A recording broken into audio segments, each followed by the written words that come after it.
I had a question in my mind since beginning of the lockdown. How was the education system during World War II? And today, when I was surfing, I suddenly found the answer of this question, which is I am going to present here.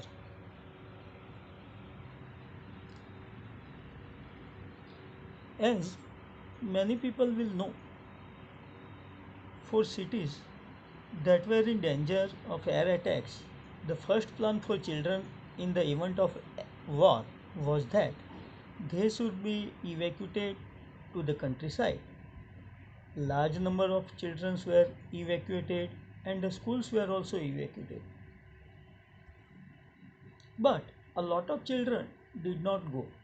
Their parents didn't want them to go or they didn't want to go. So you had a situation where the schools were in Oxford and the children were in many cases still in the East End, and that caused severe dislocation. So the children were missing their free milk and free meals due to the closure of the schools, which were very important, particularly in poor areas.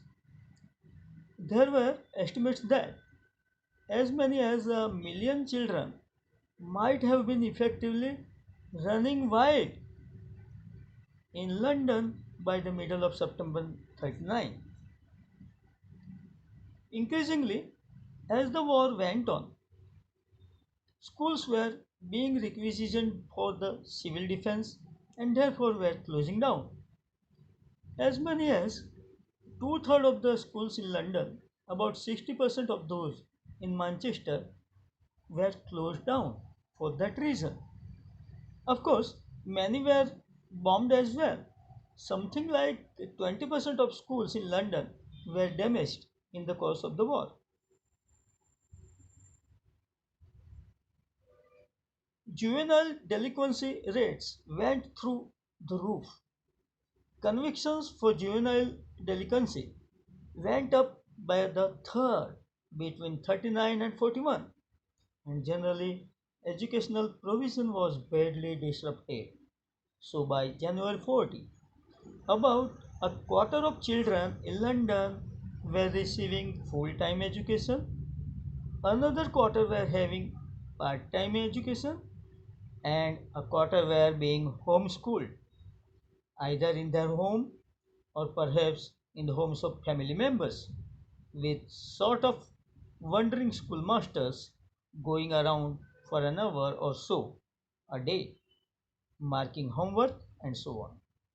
And then probably about a quarter, something like 4,000, 4,30,000 children were getting no education at all. It was a serious problem.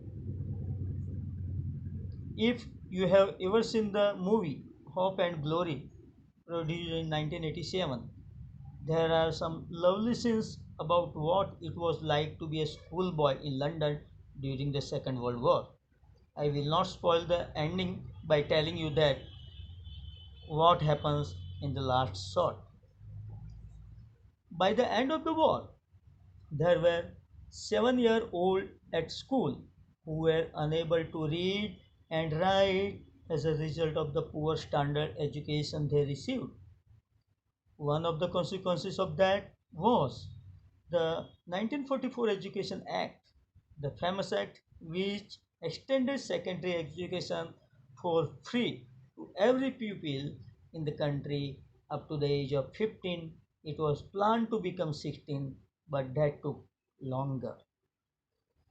The historian Angus Calder has described it as the most single measure of social reform that became law during the war itself. Essentially, the most important gesture towards democracy in the 20th century. As a result of the crisis in the education that occurred as a result of the war, everyone agreed that something needed to be done. and that bill, I think, was passed without division in the House of Commons, and so it was that major reforms were brought in after the war. तो मेरे प्यारे दोस्त, मेरे गुरुजन और मेरे teachers, ये स्थिति और आज की आफ्टर कोविड और पोस्ट कोविड की जो एजुकेशन की स्थिति होगी वो कुछ ज़्यादा इससे भिन्न नहीं होगी। तो मैं उम्मीद करूँगा अपने विद्वान लोगों से और सरकार से कि वो इस बारे में ऐसे ही कुछ नीति घड़ें और ये मानकर चलें कि आज के विद्यार्थियों में से, जैसे इस केस में हमने पढ़ा, 25% बच्चे हमें करीब करीब अनपढ़ मिलेंगे जिनको हमें संवारना सजाना पड़ेगा। तो ये हमारी सबसे बड़ी जिम्मेदारी होगी। अस्तु।